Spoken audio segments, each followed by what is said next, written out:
Like, we are beautiful in our own right. We don't need to adapt basically other people's canon of beauty in order for us to be beautiful. We are naturally beautiful. We just have to improve on whatever we have. And, but it's a journey, like I said, but because most of us, we, from our teenage years, we start wearing that hair. So removing it is not easy, to be honest with you. The influence and the impact, basically, of beautifying the white culture, white people, and alienating or rejecting anything that is black. Basically, you did mention it, earlier within the presentation. You said that, there's that Manichaean vision, anything which is black is bad, anything which is white is good. Right. Greetings to all viewers. This is Koko Matata. I was born in a landmass called Africa. So I'm an African, but first of all, I am human. And today we are going to talk about one of the legends of Africa, or Pan-African unity, or Pan-African community, the legendary Frantz Fanon. And I've prepared some slides here. I prepared some slides to take us through that. But what I would like us to appreciate is the fact that I am not an expert on Frantz Fanon, and I'm not an expert on his area of study, or linguistics, or psychology, or psychiatry, which are his areas of study or expertise. I'm an economist, but here we are. And I think it's one of the reasons why I mentioned that is the colonial education which we have most of us gone through. It divides us, puts us into boxes. So once you're in that box, you can't go out of that box into another one, which I think we have to be mindful of. That the African way of doing things education was board-based. It helped the African to know everything. You could specialize as part of that, but you're not actually put into a specialist, because specialism sort of boxes people and doesn't help people to think outside the box. Right? So, brother, just to comment on that, that's a mistake that most of us fall into. We feel like, oh, I'm not a psychologist, so I cannot, analyze a psychological book or psychological, work. Myself, I was torn between two things for a long time in my life. I love literature. That's like my passion. That's my soul, basically. I love literature. And on the other hand, I also love business. And I felt like I had to choose. I had to choose to be either, a literary person or a business person. I felt like that for a long time in my life, until I was like, hey, but who told me that I have to choose? Who told me that I have to be just one of those things? I can be both and even more. Because even nature teaches us that you are never one thing. You are someone's daughter. You are also someone's sister. You are someone's cousin. So you are all of those things. You cannot choose to just be someone's daughter and that's it. When you are someone's daughter, you are automatically someone's cousin and someone's sister. Thank you. So I mean, I love the fact that you said that we have to, break those boxes and be free, basically, to express ourselves. Yeah. Exactly. And that's what colonization that did. That's what colonialism did. And what we don't realize as people, we think colonization ended with self-rule. I'm saying self-rule again. Remember, I said we have to avoid the language which we use. If we keep talking about independence, it gives us an impression that we were once dependent. We were never dependent on anyone. Some people were dependent on us, but they came in and made sure as if we were dependent on them. That's why they are giving us independence. But we were never dependent. So we are not independent. We have self-rule now. So that's some of the things which Frantz Fanon addresses in his seminal works. So the presentation is working as follows. I'm going to introduce you to who Frantz Fanon is. And to be honest, we cannot put that within an hour because this man, even though he lived for such a short time relative to others, he did so much. He did so much. So that's why he even has courses in colleges and universities. And some universities have been named after him. So, which I found out that in Algeria there is a Frantz Fanon University, Oh, which is good, and in Somalia too. So he has left a big footprint on the world. Then I'm going to talk about the core concepts of his, which are the psychology of colonialism, which we have just been talking about just now. And then we're going to talk about violence and liberation, which most times he has been misunderstood. And then we're going to talk about the key themes and contributions that he has made. And then we're talking about his enduring relevance to today's world. And then the parallels, the people who sort of thought like him, or the disciples, people who he has influenced. Right? This man was born in the African diaspora, as we call it. Was born in Martinique, which was at the time French colony, and now it's still a French colony because it's a French overseas department. The French have not let go of their colonies. The only colony which they let go, as you remember, was Guinea, but they made sure the Guineans know what it is like for them to let go. So he was a psychiatrist, as I said, and a philosopher, a revolutionary figure, as also a political theorist for Front National de Liberation of Algeria, which fought for independence in Algeria. And he was a key figure for post-colonial studies and critical theory. Most of that, as I said, there are courses in universities around the world which are based on Frantz Fanon's work. Of course, he died very young, at the age of 36 in 1961. He was born in 1925.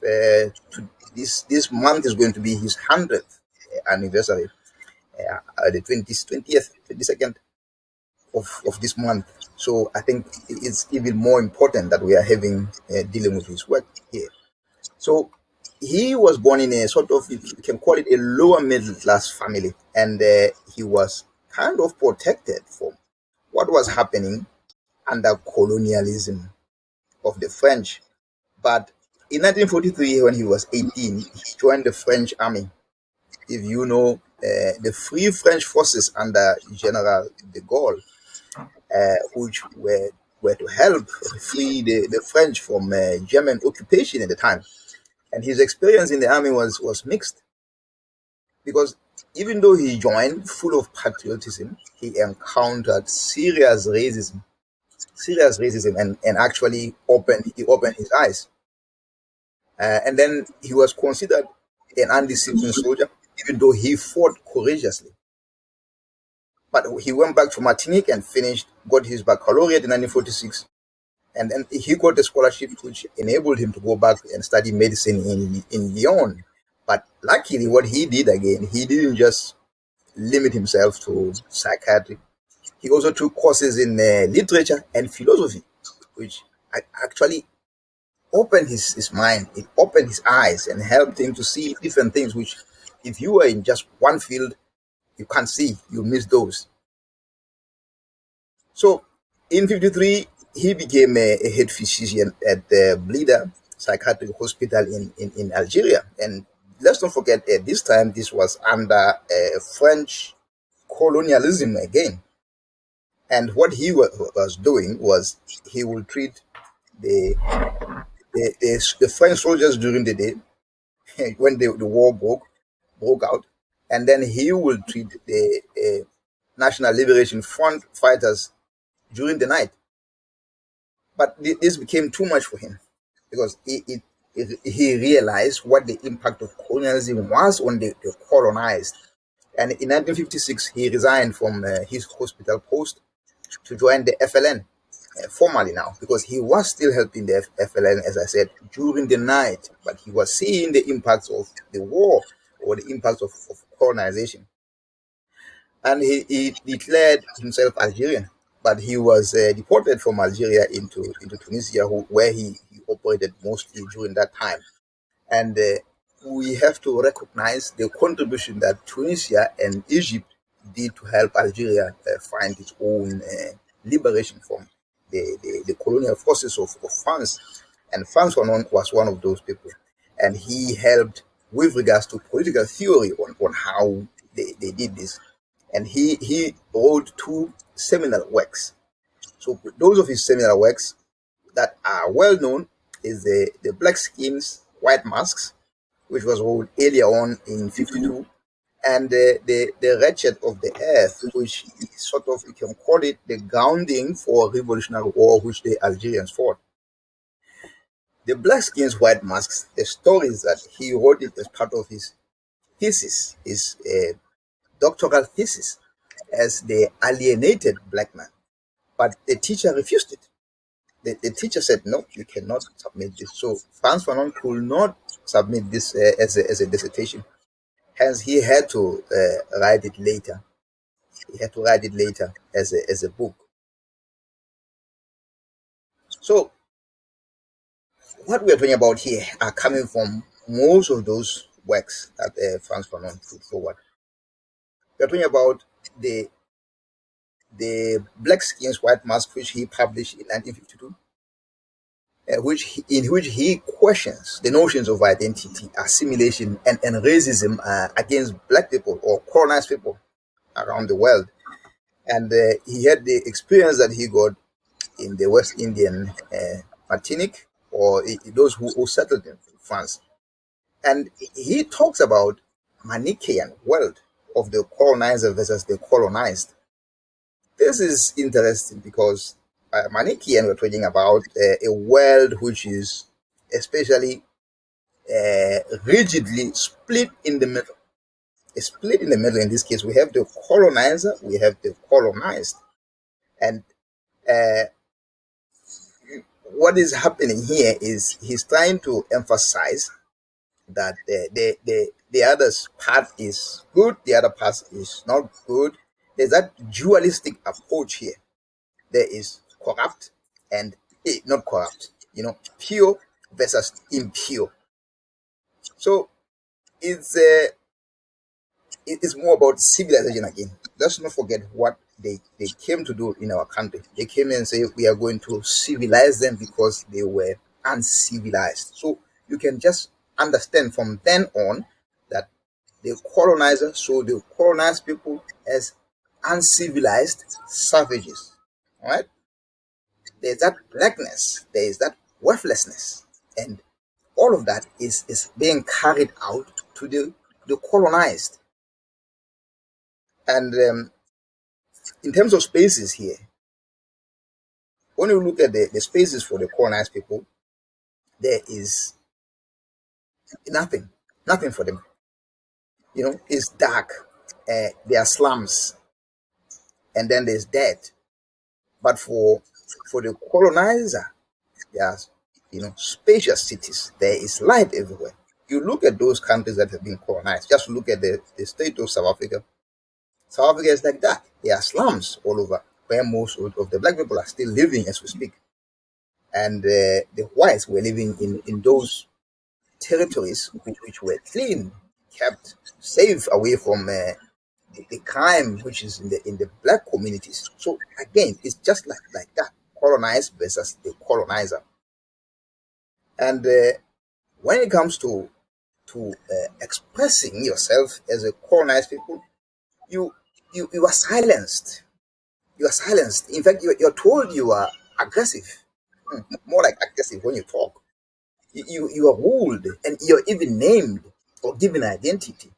So this is more or less what Fanon was talking about, and that internalized oppression then continues. It seeps through. You become nothing. You denigrate yourself, your culture.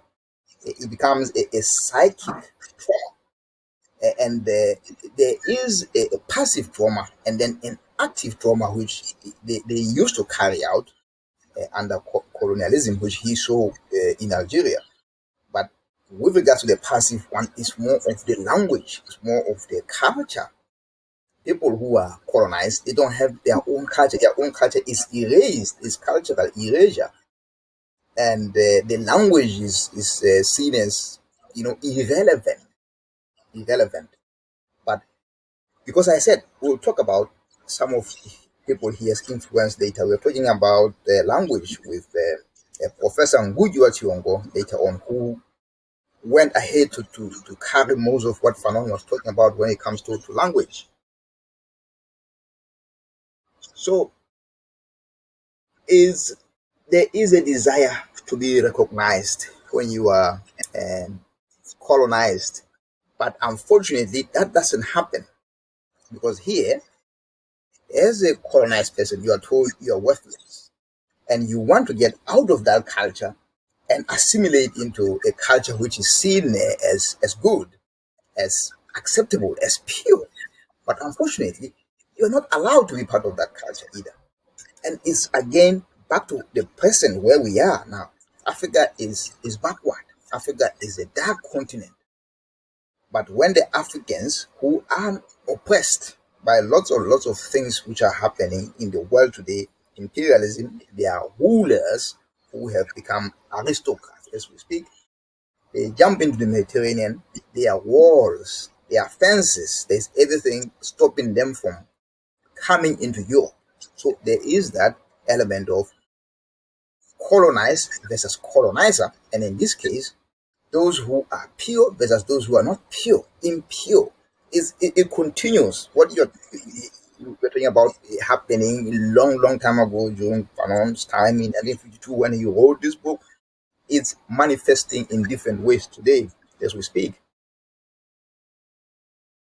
So going to another core concept of Fanon was his writing of The Wretched of the Earth in 1961. You will have remember at this time he was now with the FLN and had realized that, you know what, for us to find ourselves as the colonized people, or to redeem ourselves or liberate ourselves, we have to adopt violence. Violence will be part of that struggle. It wouldn't come, it wouldn't be handed us to us. Freedom won't be handed to us. We have to take it. We have to take it. And he realized that it should be part of cleansing the colonized of that inferiority complex which they had as a result of being colonized. So remember, we have that colonizer who sees themselves as superior, and the colonized, they see themselves as inferior. And that dichotomy, to break it, you had to adopt violent method as the wretched of the earth. So the wretched of the earth are those people who are seen as nothing, who are seen as colonized and not bringing anything. But to be honest, they are bringing in a lot. Everyone brings in everything. As we were saying with my sister in the beginning, my sister, she is not just who you see here. She is a mother, she is a sister, she is a niece, she is everything. So everyone has a part to play. But colonialism had imposed violence and had that stronghold on the colonized. And to overthrow that colonialism mentality, violence was inevitable. And allow me, when I'm here, to talk about when he was at the 1958 All Africans conference in Accra, which we talk about in White Malice.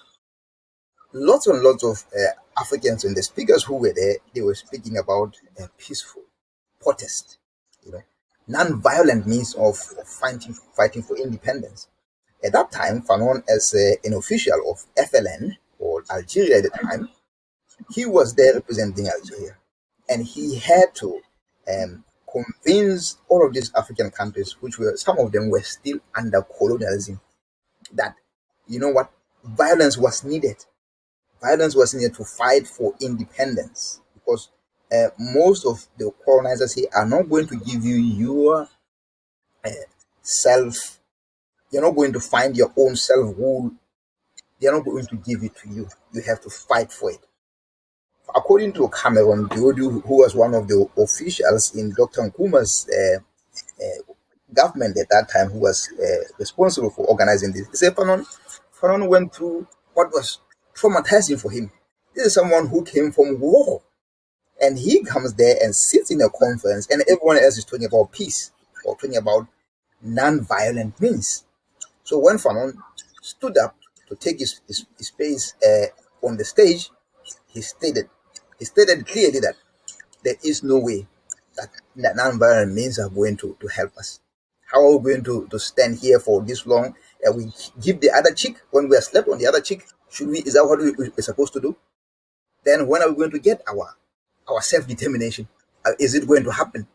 I come from where it's happening now. I can see violence. It's part of that violence to get the rapture, to find yourself, to be yourself, to decolonize yourself. You have to go through that violent process. But Fanon, luckily, he has this background as a psychiatrist, as a mental health doctor. He understands humans. He can see the effects of colonization on those who are colonized.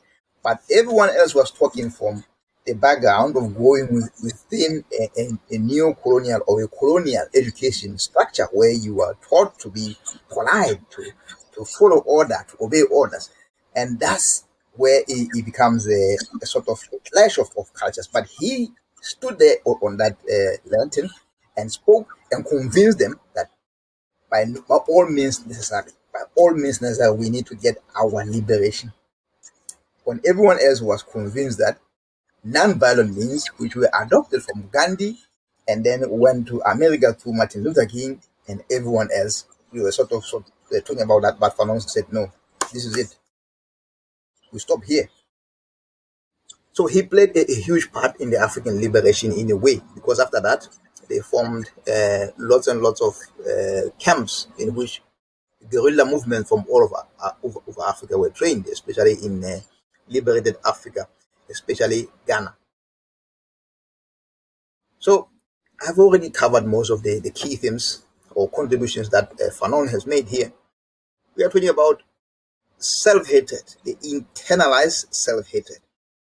Here he talks about people rejecting their own culture. You tend to reject your own culture or identity when you are under you are doing self-denigration. And by assimilation, we already talked about that you like to try and attempt to be part of a superior culture or a dominant culture at the cost of your own identity. We already talked about the inferiority complex here, which, in his own words, the colonizer and the colonized are caught up in a neurotic embrace, sort of a neurotic struggle. The colonized people, they have to feel superior and they have to work hard to maintain that superiority, whereas the colonized people, they have to remain inferior in complex to the colonizer. Then one of the themes we see in his work is the lack of belonging. You are dislocated once you follow or you are under colonization or colonialism. You become dislocated, you become disoriented. It leads to you suffering what we call a cultural dissonance, which is that the colonized individuals may be torn between their own culture and the dominant culture. Okay? And the identity fragmentation is where the dominant culture is imposed on you, your cultural norms, then they fragment your own cultural norms. Most of us in Africa right now, you struggle to find a culture which is still pure. Most of the cultures have been fragmented because of colonialism in Africa, and I think in India and everywhere in Latin America too. So you end up searching for authenticity, and that can take a lifetime for most people. Most people find it, they spend the whole life trying to pursue cultural revival. Even now in Africa, it's still not complete. The Africans are still caught up somewhere. That's why he wrote Black Skins, White Masks, because Africans are black, but they have to aspire to be white. They are aspiring for whiteness. Everything that the Africans are doing is mostly to want to live to the standards of the whites. And that started during colonialism, when most of the colonizers were white. Of course, they will come in and live large. But when our leaders who got education, got into positions of power, they wanted to live like the white man. And then that started to cascade all the way down. Everyone who got education, they wanted to live like a white man. And everyone, when they wanted to go for education, they want to go to the white universities. They want to go to Europe. Okay? So this is some of the stuff that we have to realize, which Fanon noticed.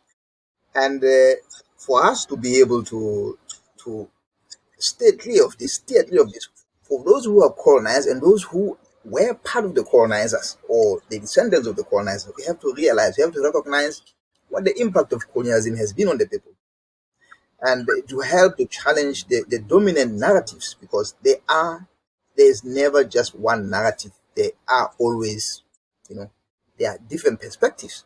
There is a unity in diversity, but it doesn't happen under the colonized method. When you are colonized, you think your way is right. I think it's time to say we need to recognize ourselves, think about ourselves, look at the narratives which we are peddling. Are they the right narratives? And then we have to empower ourselves, our self-definition. Remember our identities, find ourselves. So at this point, finding yourself is that for the African, or is that for everyone else? There are 5 selves. Okay, the 5 selves are the knowledge of yourself. Then there's a knowledge of family, and then there's a knowledge of the clan in which you were born into. Then there's a knowledge of society, and then of course there's still a knowledge of collective, the world. So there are all of those knowledges that we have to recognize and take into account when we have to know ourselves. My brother, I will just, that's lots of information and lots of useful information for all of us. And Yeah. I would like to just comment, on the previous slide, because, Fanon, like you said, really highlight the fact that, colonization basically has brought trauma to the white man and woman. And, I just want to say that for me, for instance, I'm from a small island, and that island, till today, is still a department, a French department. So Yes. Fanon was from Martinique, which is a French department today, and I'm from Mayotte. So I can, when reading, black skins, white masks, I can relate to, almost everything that he's saying, because I see it, in our people there. And also there's the fact that, as a young girl growing up, you don't understand what is really happening, because you are in a country. It's your country, but actually you don't have a country. Your country is France, because you are living in that territory, but that territory is not ours. It's a French, basically it's a French territory. So when I was I went to university, I remember some student from Cameroon said, what are you saying? You don't even have a country. I felt so diminished, to be honest, and that was like a realization. That's when I understood that, oh, she's right. Yeah. I don't have a country. Basically, I'm from Mayotte, but Mayotte is not even a country. It's a department. It belongs to France. So, it means that my country is France. And I don't really see myself like, because the way within the book, he did describe that man. I forgot the name. There was a guy who couldn't identify with his black brothers and sisters, and he Yeah. desperately wanted to be accepted by the white people. So I was like, Yes. so I'm like, I don't have a country, and I can't 100% identify with French people, even if my nationality is French. It's just a piece of paper. But do I really feel French? Do those French people see me as one of theirs? I don't think so. And do I see myself as one of theirs? No. So, I went through that existential, crisis, leading me. That's what led me basically to read this book. That's what led me to read this book. So for anyone who is then saying like, that's nonsense, or just, we need to really understand our situation today. Black people, we went through lots of trauma through, the slave trade, then the colonization, so we have lots of trauma going on within us. And that trauma translates into lots of symptoms and lots of attitude that, Frantz Fanon described in his books, especially, black skins and white masks. So I just wanted to comment on that because I really relate to everything he's saying. And, even today, the people in my country, and they don't mean to be racist or what, because we're black anyway. But, they view people from Africa as the other, people in Mayotte, I just said my country, which I don't have. So people in Mayotte call people who live in continental Africa the Africans.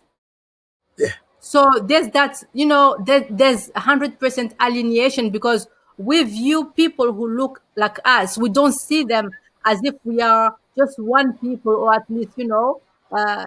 Africans as well. We see them as being the Africans, and we are something other, something else. So what are we?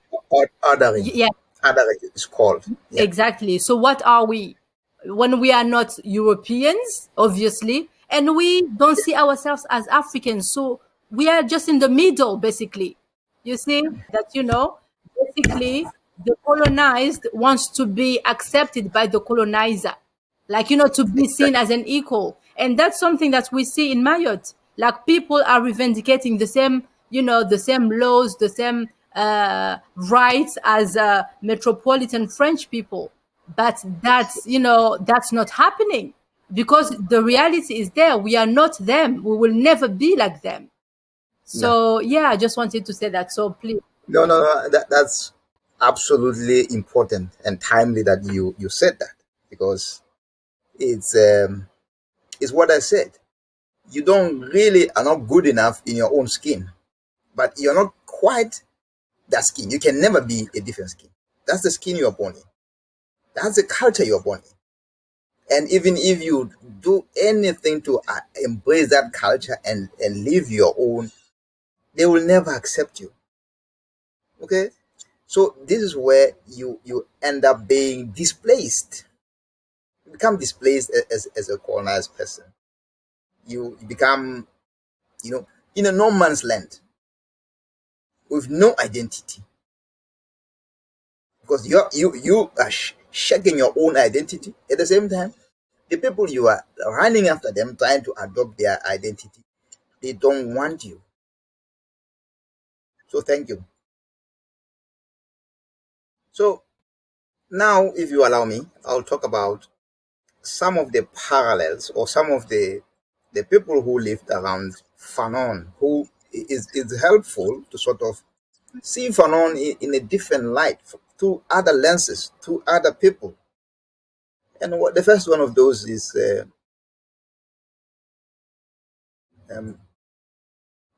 El Hajj Malik Shabazz, who was born Malcolm X, or Malcolm Little, and then he changed it to Malcolm X when he was looking for his own identity when in prison. So in a way, he went through that path again, where you are searching for your identity and deciding that little, I cannot associate with it. I don't understand what that little is. So he used X and said X is the number unknown in maths, in a mathematical formula. Before you calculate it, you can label it as X until you find it. So I am in that process of finding who I am. That's why he chose X instead of little. And in some of his speeches, he talks about by all means necessary. And this comes from Frantz Fanon. Frantz Fanon, in a positive action conference in Accra, which I have already mentioned. he he said, by any means necessary, we need to achieve liberation. We need to. We cannot limit ourselves just to non-violence. It's not working. They are killing us. So the other parallels, which is interesting here, they were influenced by different people. Fanon was influenced by Ames Césaire and Seda Senghor through the naked truth movement in France, or existentialism. But El Hajj Malik Shabazz is influenced by Marcus Garvey. He's influenced also by His Honorable Elijah Muhammad, who was then a leader of the church, the Muslims in the Nation of Islam in America at the time. We brought him as a preacher. He was one of the Nations of Islam preacher for a while before he broke ranks with them. But all of these people, they were happy with who they were. Those of who had influence on them, they were happy with their own influences. And I think most of the time, Malcolm X is seen as someone who was a radical, someone who was violent, someone who was advocating violence to get what he wanted. But he knew that you could not separate peace from freedom, because no one can be at peace unless they have their own freedom. But again, they know you cannot get your freedom. Nobody's going to give you your freedom. You need to get it. You need to go get it. Nobody's going to give it to you freely. So when I read this one, it was, I don't know. In fact, I knew about Che before I knew about Fanon, which of course, most of us growing up would have known about Che Guevara. But what I like about these two is that they never met, but they lived worlds that are similar, so much similar. And I call that epiphany. So they go through what you call epiphanic moments. So Che was at the time traveling on a motorcycle trip across Latin America in 51, 52 as a young student, medical student at the time. But then he sees poverty, he sees, desolation in Peru and in the Lepa colonies there. And then he starts to see what the impact of capitalism and imperialism are amongst the people. And he realized something has to happen. So as a qualified doctor, he realizes, I cannot actually help these people. Something bigger has to happen. It cannot just be me as an individual. I have to have something to happen. But again, he is smart in realizing, I am not a liberator here. I cannot be a liberator. But the people themselves, they will liberate themselves. They liberate themselves. Again, it speaks to the mind. It speaks to the mindset. Once you know who you are and what you require, you'll go out and get it. But if you're not, then it's like a horse which is tied to a plastic chair. It cannot go anywhere because it's tied there, and it thinks, this is where I stand. This is where I'm limited to.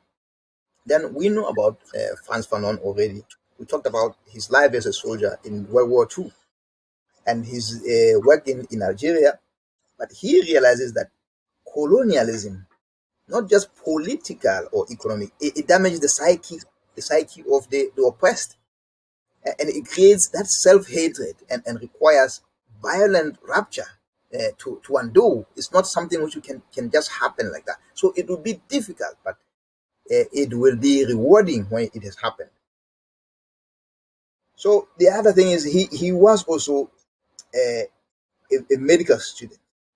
I mean, he became a psychiatrist. So Fanon on this side, Che on that. Che is one who was a medical student, but Fanon was a psychiatry, a doctor who moved from there and became a revolutionary intellectual, an activist. So because there's so much similarities between these two, I had to do it on 2 slides. I hope you excuse me for that. Because here, again, let's talk about it in a different way. Here, Che is also noticing the same thing, that the revolution is not an apple. It doesn't fall. It doesn't fall when it's ripe. No, it doesn't come. You have to make it happen. You have to be active part of making that happen. And they witnessed systemic injustice firsthand. So for them, that opened their eyes, and they realized that, you know what, we have to be part of the solution. We can't just identify the problems without being part of the solution. And they also moved to embrace armed struggle as a result of that. But again, which is good, is look at where Fanon comes from. Fanon comes from Martinique.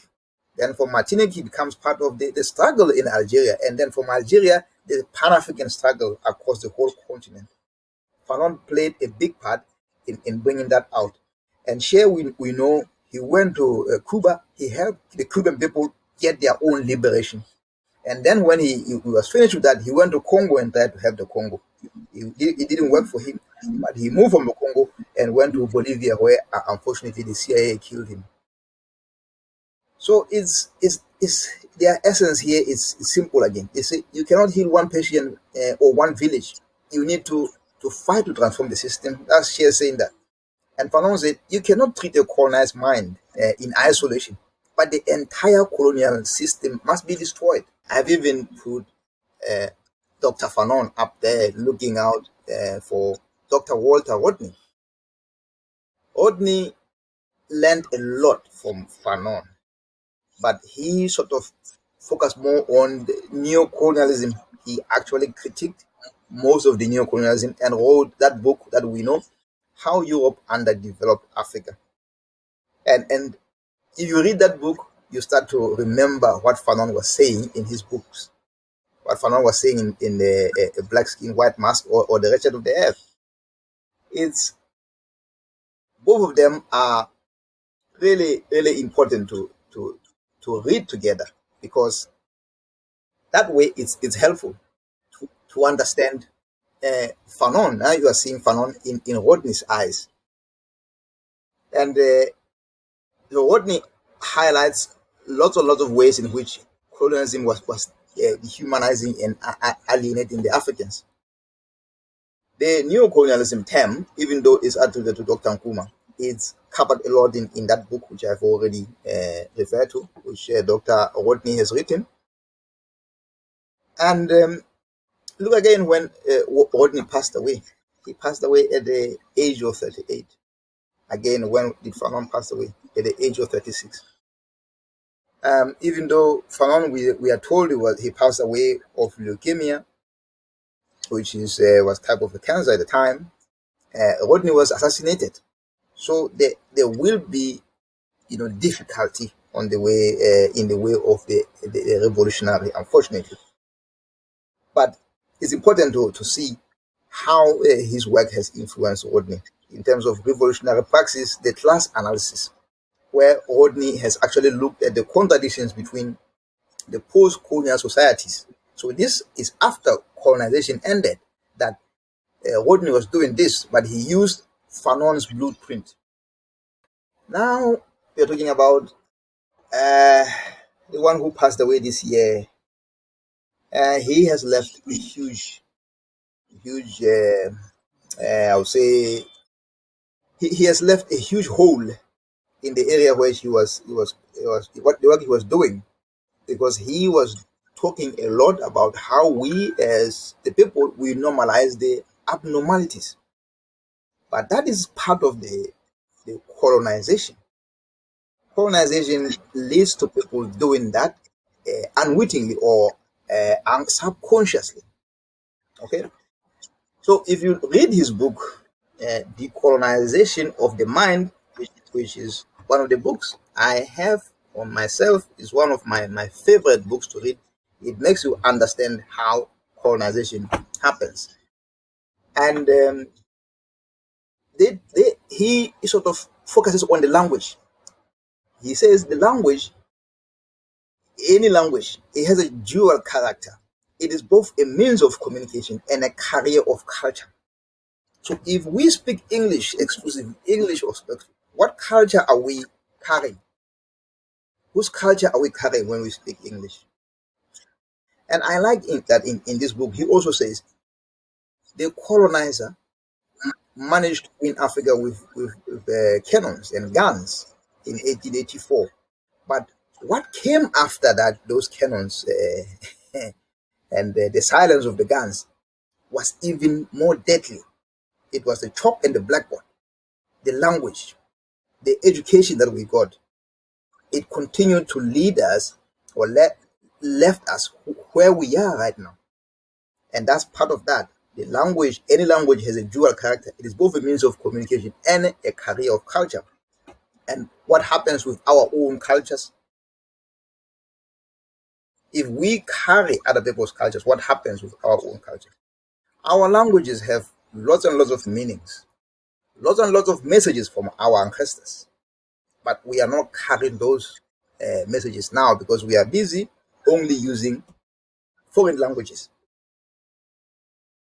So, again, Fanon was talking about how colonized people were taught to see themselves through the eyes of the colonizer, including through their names. But what Professor Ngugi did was he changed his name. He changed his name, which you cannot see many people doing. Many people, they will say, no, I don't want to disrespect my ancestors who gave me this name. I love my name. But he was given James. He decided to reject James and chose Ngugi wa Thiong'o, which is the same as Ngugi, the son of Thiong'o. And that to him is to psychologically reject the colonial hegemony and accept the pre-colonial African identity, which helped him in a way. Then the revolutionary commitment here, Fanon, one of his ways was he was encouraging the self-sufficiency and grassroots activism. So this is what Ngugi also did. He put a lot of effort in making himself the engaged intellectual. Because if we are intellectuals and we are born out of the country in which we are born, we should be able to care enough about that environment in which we are born to fight for it, to help it heal, to help it get better, develop. But most of the intellectuals that we have, they leave their countries, they leave their villages, they live everywhere and go anywhere else. But the revolutionary commitment is to carry your people along with you. The last one of those that I have picked, let me just be clear that they are not the only ones. They are not the only ones, but I think they are the most prominent. They are the most prominent. And I think I have heard that Toni Morrison, one of the famous writers in America, he also has been influenced a lot by Fanon's writing. Yes, my brother. Oh my goodness. I'm so glad that you mentioned Tori Morrison. Actually, it was a lady. It was a lady, Yes. and she was a Nobel Prize. She got a Nobel Prize for one of her books. I think it was Beloved. But the Yes. book that really reflects the influence of Fanon is called The Bluest Eye. When I read that book, I cried. You know, I couldn't read the book without crying. Thank you. Thank you, my So sister. Thank you, my sister. let me Yeah. speak a little bit about it because it's really, really important. Go You ahead. know, Yes. so basically within the book, she tells the story. It's a fictional story, but still, she just wanted basically to show the influence and the impact basically of beautifying the white culture, white people, and alienating or rejecting anything that is black. Basically, you did mention it, you know, earlier within the presentation. You said Yes. that, you Yes. know, there's that Manichaean vision, you know, anything which is black is bad, anything which is white is good. Right. So basically, that little girl, she grew up in a society in which, you know, beauty basically was represented by blonde hair, you know, white skin, blonde hair, blue eyes. And there's that doll. It's a bit like Barbie. I never saw one, but, you know, by doing some research, I saw that the doll is called Shirley Temple. Shirley Temple is like the modern Barbie. But at the time, Shirley Temple was the deal, basically.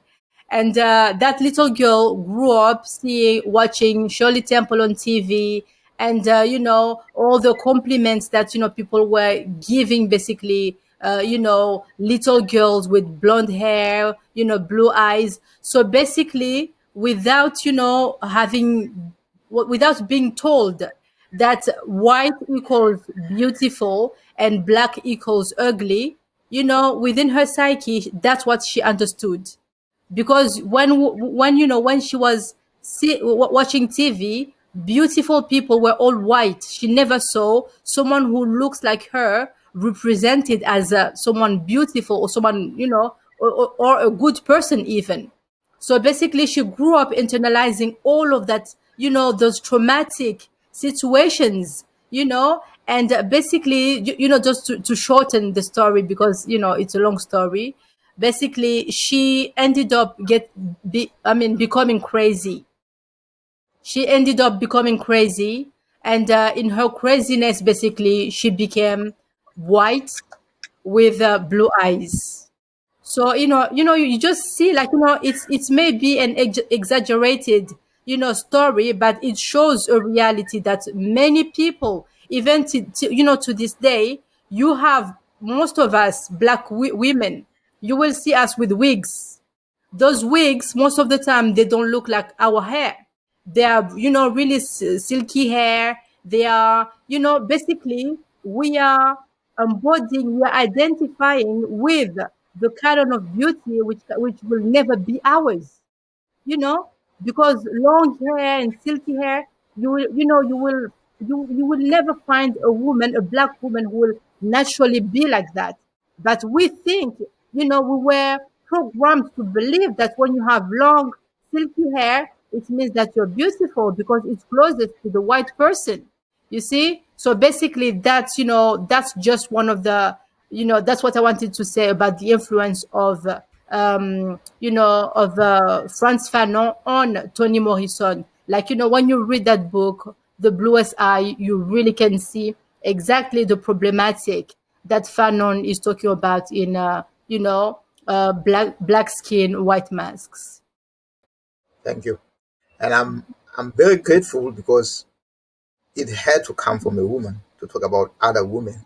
Because if it came from me, it could have sounded somehow condescending, or not understanding what women go through with their hair, uh, why they have to adopt different hairstyles and stuff like that. And to But be honest with you, even for me as a woman, it's not an easy yeah, topic to talk about, because myself, yeah, I was there as well. I used to wear, those that hair, thinking yeah, that it yeah, was, improving how I look and stuff like that. But it's a journey. It's a journey that we all have to go through to understand that we have to embody who we are. Like, we are beautiful in our own right. We don't need to adapt basically other people's canon of beauty in order for us to be beautiful. We are naturally beautiful. We just have to improve on whatever we have. And, but it's a journey, like I said, but because most of us, we, from our teenage years, we start wearing that hair. So removing it is not easy, to be honest with you. And I'm talking about hair because that's the most striking, symbol of that alienation. But there are other things as well, obviously. But yeah, just to say that it's not an easy topic, even for me as a woman, to say that, okay, we need to stop that. Obviously, we know we need to embrace who we are. But, some people, some women are not awakened, or maybe they're not ready to go through that journey yet. So, yeah. no, absolutely spot on. The other thing which I forgot to mention earlier on was the naming. That naming leads to owning. They name you with their names, they own you. Not just that, with the names, you carry a white name, you are carrying the white legacy or the European legacy, not your own legacy. You continue that. And again, it's the same with that type of hair. You continue to tell the younger kids, because the younger kids are looking at you. They think that is the right hair to wear. Those are the right nails to wear. Uh, Bleaching is the right thing to do because it's nice to be white. But that again is where we are damaged. Our psyche is damaged as the colonized people. Then the elements of colonialism, which we saw happen again in Africa to erase our memories, erase our culture, is those naming places. Remember, they discover places. They discover places and they name them their own names. Like Victoria Falls. Victoria Falls has an African name, a Sotho name, Musi Watunya. But we don't know that, or most people don't know that. The Zambian government continue to use Victoria Falls. Both Zambian and Zimbabwean government, they continue to use Victoria Falls. Is a continuation of that colonization. The same with Lake Victoria. Lake Victoria has an African name. And if you look at South Africa has lots and lots of names that are European, non-African, like East London. There's East London there, which is the blueprint they got from the Americas, where they went in and named a country which the Native Americans would have called something else. They call it a New York. York is here in the United Kingdom, but now it's become a commercial hub of North America, where the Native Americans will have used something else. The indigenous Americans will have their own name for that place. But that's part of colonization. That's part of the colonialism project. My brother, just sorry to cut you, just regarding names, Yeah. because obviously this work that we're doing, going through people who have been before us, who actually thought about those, our situation, our past, and analyzed the impact that history, that past has had on our ancestors and even on us today. We need to go back, look at that, at that information that we still have, and actually see how we can improve on our situation today. Because the way you said the names, Victorian Falls, that we have our African names, but we still continue to perpetuate that, alienation. Victoria, why Victoria when we have our name? So instead of the government basically realizing what is happening and at least putting Victoria Falls, all also known as, just for people to also know that there was a name, because that's also another strategy of the colonizer. When they come, it's as if, we didn't have any history before their arrival. Our history has started the day they put their foot in Africa. That's what they want us to believe. But when you see that we actually have, we need to start to change that paradigm, basically. Even you can say, oh, but how can we change something that has been rooted in years of programming in your own household? Your children, we spoke about names. Your children, you are the one choosing how to call your children, because when I met my husband, for instance, my husband was already on that journey, and it was through him that I started to awaken to our reality. And with that, basically, our children, the first one, we called her Jasmine. But from her, we decided to use African names basically for our other children. Like we have Mama Kimpavita. Our other daughter is called Kimpavita. For those who don't know, Kimpavita, research Kimpavita. Kimpavita was like one of the very early female revolutionaries in the Congo. So we need to revive those names. We need to, today you have Napoleon Hill, for instance. Those are people who are perpetuating those names because they are powerful names.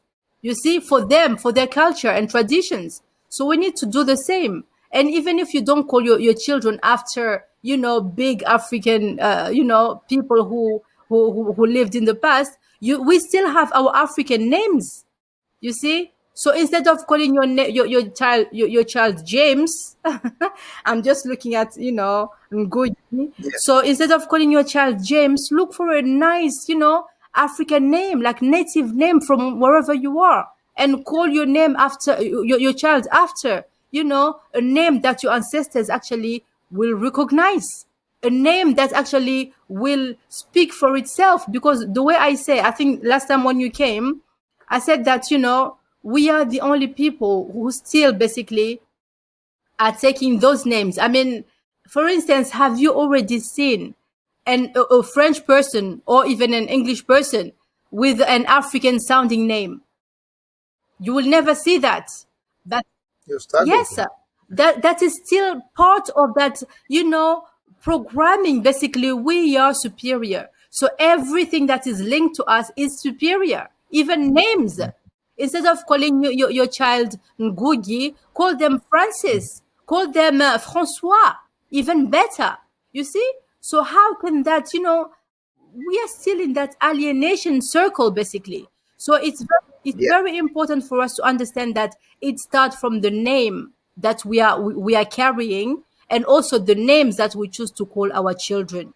And from there, let's not perpetuate the same history. When we were ignorant, that's something we had excuses, we didn't know. But now that we know, we need to start changing things, a little step at a time. And we can start by the name we are giving our children. Absolutely. Well done. Thank you. Um, I would like to take your audience back to Roots. A lot of people have watched Roots, where Kunta Kinte, a young man coming from the Gambia, is forced to abandon his name.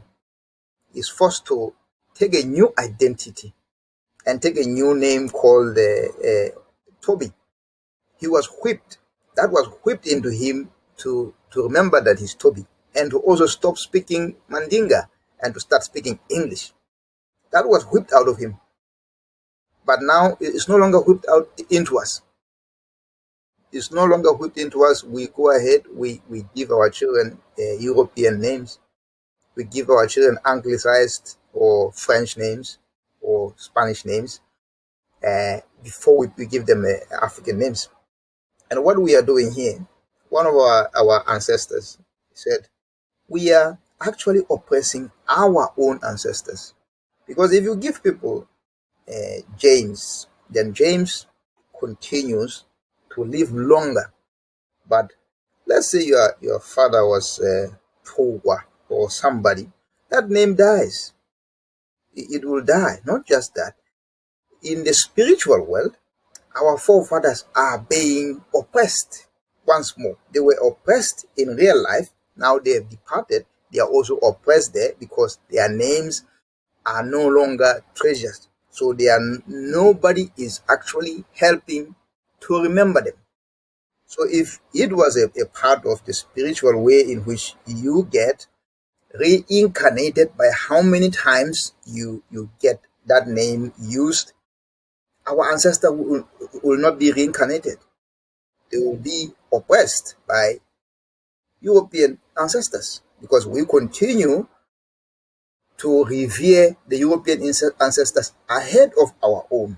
As I say, it's a double oppression for our ancestors who have had it really tough in this world, and then they are still having it tough in the other side, on the other side of in the spiritual realm. Yes, my brother, and you know how I'm so much into spirituality, because unfortunately, if there's something that slavery and colonization took from us, it has to be like the biggest loss that we had out of that has to be spirituality, because that was our strength. And they knew that they had to take that out, away from us, basically, for us to be lost the way we are today. You see? So I think that we need to find a way back to that, to that spirituality. Because the way you said, we are basically, everything is energy. So when you give, you're giving your child the name of the colonizer. Basically, you are strengthening, the way you said, you're strengthening, you are giving energy to their culture in a spiritual, in the spiritual realm. And I remember, my husband, like for our last born, for some reason, like, the ancestors just, wanted him, pushed him basically to have a naming ceremony. We didn't do it for our other kids. But, for the last born, he just had that urge basically to do it. And I remember we basically, and it's not about, oh, I don't know how, we didn't even have much. We don't know either how to do, but it's within us. It's our instincts, basically. And our ancestors will guide you if you want to do it. Because I remember we basically had candles and we called upon our ancestors. And I swear to God, like I could feel the energy each time that he will say a name, like he will name one of his ancestors on his side. I could feel the atmosphere basically changing, goosebumps, like I could feel presence. And when I started calling my ancestors, it was just like that energy behind me, like they were there. It's not like we forget that we are spiritual beings before being physical. So yes, so Absolutely. it's not because our ancestors are gone that we have to forget about them, because it's by forgetting about them that we will kill them, not only on the physical level but also in the spiritual level. They will, Absolutely. yes, they will lose energy over there as well. So I Yeah. remember that ceremony, we just did it. We didn't need a master or someone to lead it. We just followed our instincts, and it was beautiful. And the energy, once again, we could feel that they were present with us, and we could feel as well that they were happy because they guided us basically to choose the name that will actually serve our son. And it was beautiful. So I will encourage you guys, you don't need a master or you don't need anyone to teach you. Just follow your heart. It's within us, it's within our DNA. We are spiritual, we are the spiritual people par excellence, black people. So don't forget that. Exactly. So that's why we said the language carries the culture, is a carrier of culture. You have to attempt to speak your language and attempt to speak your language to your children. Try. I know some of us, we live in the diaspora where it's difficult, but it's important to continue speaking our languages to them. Let them know about where we come from. Let them know about our forefathers, our foremothers. It is how it is. They live in us. They live in our blood. It's their blood that we carry. It's their names that we carry. And if we don't give our children those names, then there is again that cultural dissonance happening. All right. So conscious of time, Queen, allow me to proceed to our last of the disciples, who is this man, uh, Bantu Stephen Biko. And again, talking about the names in Africa, most of the names which we saw in South Africa when I grew up, they were mostly English. Because most of them had to be used by the English or the Africans, and they couldn't pronounce the African ones. But we have to persevere. We have to use our own names. This is a beautiful name here, which means people. It means people. It means his ancestors, Bantu. It means people, Abantu, Batu. But this is the one which has been mostly used, Steve Biko. Steve Biko. I'm sure you know of Steve Biko. You don't know of Bantu Biko. But this is what it is. And this is the young man who died when he was only 30 years old. But he also left a legacy. He really tried and fought for his people in South Africa, which was colonized the longest. He founded what was then called Black Consciousness. And from that Black Consciousness movement, you can see Fanon's work. You can see Fanon's work of reclaiming black identity and self-worth. And he sought to empower the black South Africans to take pride in their heritage and challenge that internalized racism, which Fanon had identified earlier. And Biko also went through what was called a psychological liberation, in which Fanon's analysis of the psychological effects of colonialism and racism, it influenced how Biko went about understanding the need for mental liberation. As you can see there under his name, he says the most potent weapon in the hands of the oppressor is the mind of the oppressed. If you don't oppress you don't liberate your mind, you continue to perpetuate colonialism without the colonizer in the room. So now we are colonizing ourselves amongst ourselves because we haven't liberated our minds. So again, Biko was strong, or went really strong on self-reliance and empowerment because he was a community organizer. He worked hard to make sure the people were okay. And his life was interesting because he was actually expelled from schools. He was also studying medicine when it didn't work for him. And he actually understood how life was. It became really clear that there was again that dichotomy, that Manichaean community where there's duality between good and bad. And some of the white students were claiming that they were helping him, but it wasn't. It wasn't. The black or the white liberalists, they were there when apartheid was happening, but for them it didn't destroy them. It didn't destroy them. So they didn't have lived experiences. And they cannot lead. Those who have lived experiences, let them lead. Let them be in the forefront. So Biko was one of those who emphasized the need for black-led initiatives as a result of those lived experiences. I think this is me having done this. I hope it has done some, given some view of who Frantz Fanon was, because he was huge, and he is still huge. We still live and taste what Frantz Fanon has done. He has left legacies, but besides that, he has left legacies of men who followed him, and his life will continue. He will continue to live for long. And I'm just a pan-Africanist, nothing less, no expert, but I hope what I've given is enough for people to start their own exploration of themselves, or Fanon as well. Fanon will also help you to explore yourself, because we need it.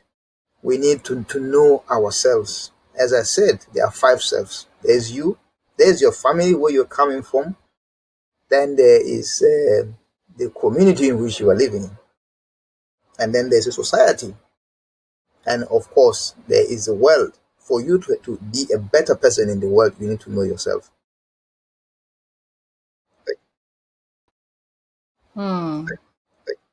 Wow, thank you so much, my brother. This information, everything that you took us through, I think this was really, a well-researched, work, first of all. And we really, really encourage anyone who's watching this or listening to this podcast to go and research Fanon. And read at least one of his 2 books, because he has published 2 books. There are more. Sorry, there are more. There are more. So we just know 2? Yes. Okay, because We just talked about 2, which are the most important. there you go. There you go. Yes. So you see, we are only learning here. So, let's know ourselves the way Brother Koko said. Let's know ourselves by researching our authors. Because, when we go to school, when we go in the mainstream education, we are never told about writers like that. Basically, we have to go and do our own research.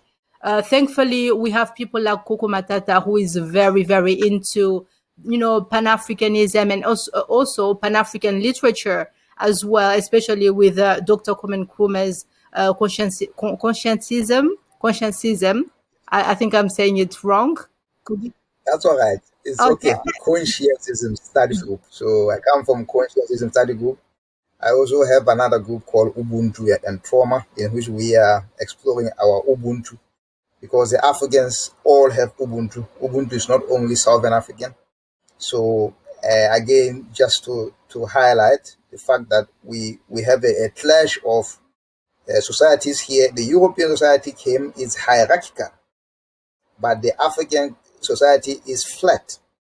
The African society, we recognize the creator at the top, and after the creator we have the nature. Nature is what the creator has created, including humans, including plants, animals, and all. And below the nature we have our ancestors.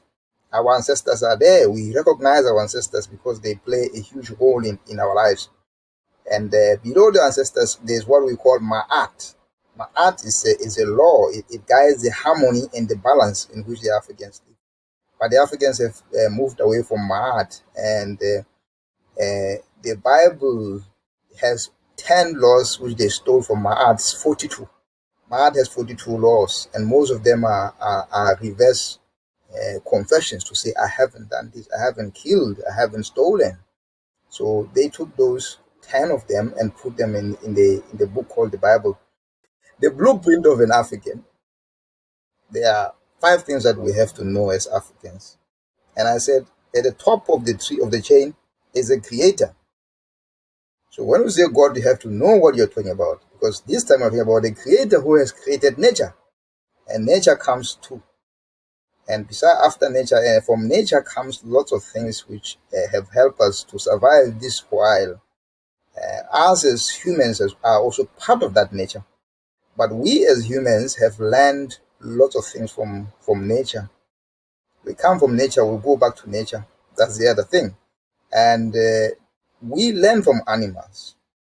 We learn lots of things from animals. Most of those animals are also part of the totems that we have in our different cultures and clans. They are the lions people, they are the crocodile people, they are the hawks, there are lots of things. Sometimes those who are good in law, they'll be called something else. Then there is the elephant, which is probably one of the strongest animal in Africa. And when you take this ankh and you put the elephant there, you start to see what that looks like. Eternal life. And the womb as well. It represents the womb. We come from the womb. The womb is a small, is a sort of a big world, and then we come out of the womb, we come into the bigger world. We come from a big world, we go back to the soil.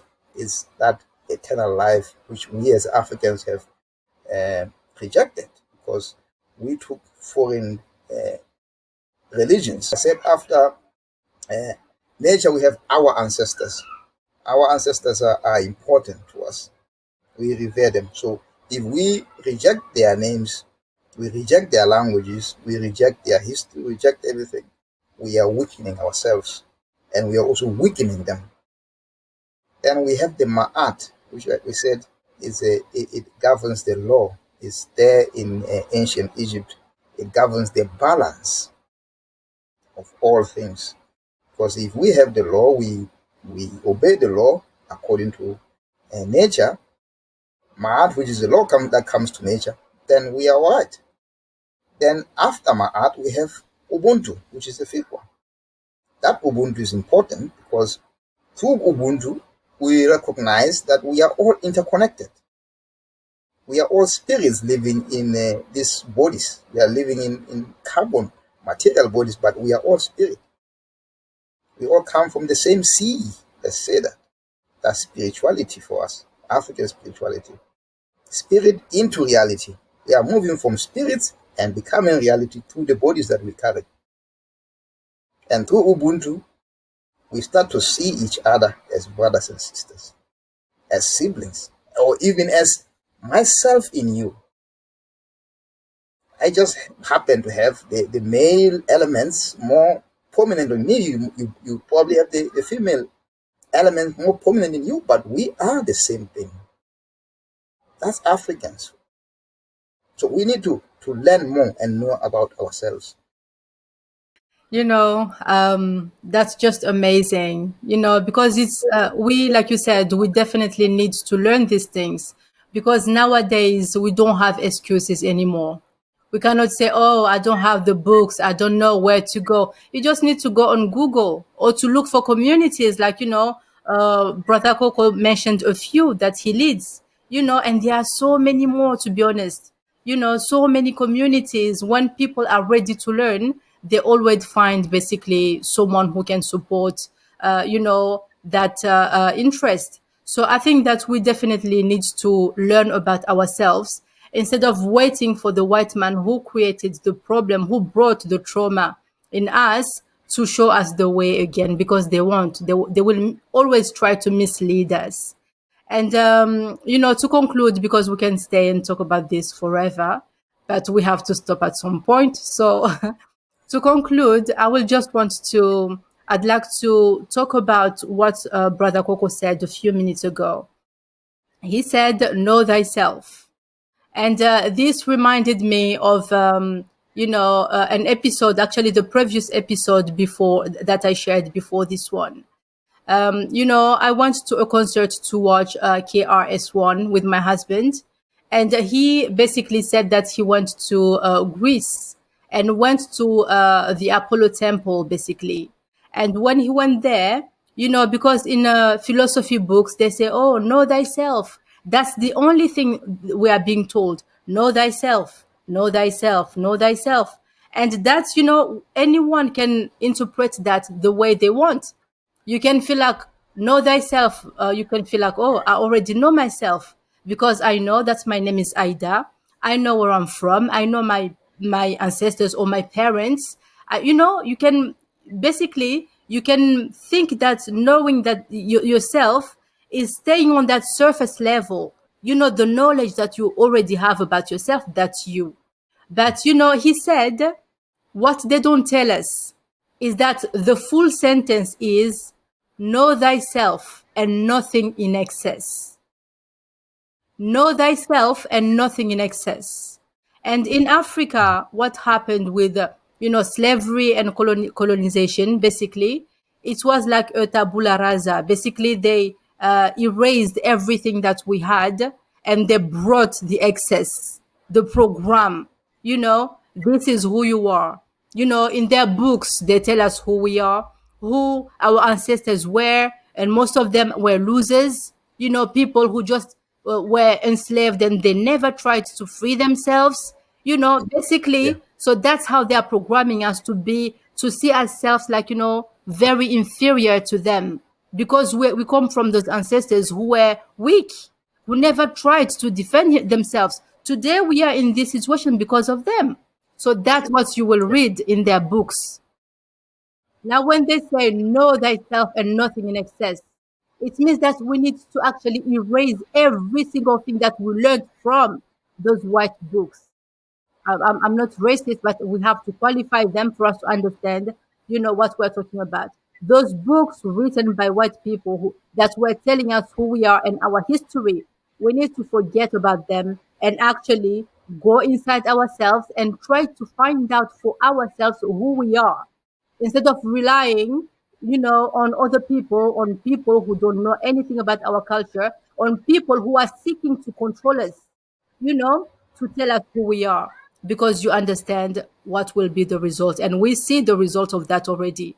We have lost so much of our culture and traditions. And believe me, if they can do more than that, they will, And we talked about the name and its impact. We see how, with time, we are, giving our children more and more European names, thinking that, yeah, you have to be civilized. We cannot give our children, names like from the village or stuff like that. So we need to relearn to become us again. We need to relearn. And the only way for us to do that is to read, to read books by people who actually understood what was happening and took the time to sit down and write their opinion and their, their thoughts and their insights. So with that, I hope that you enjoyed this episode. And please, if you did, subscribe to the channel to help us to develop the channel. Like, comment, and share it with anyone whom you feel will be interested in this. So thank you very much, Brother Koko, for the wisdom and all the insights that you shared today. Thank you for having me. I was saying, when the student is ready to learn, the teacher will come. And we must unlearn to relearn. Definitely. And with that, we'll see you in the next episode of the Self Upgrade podcast.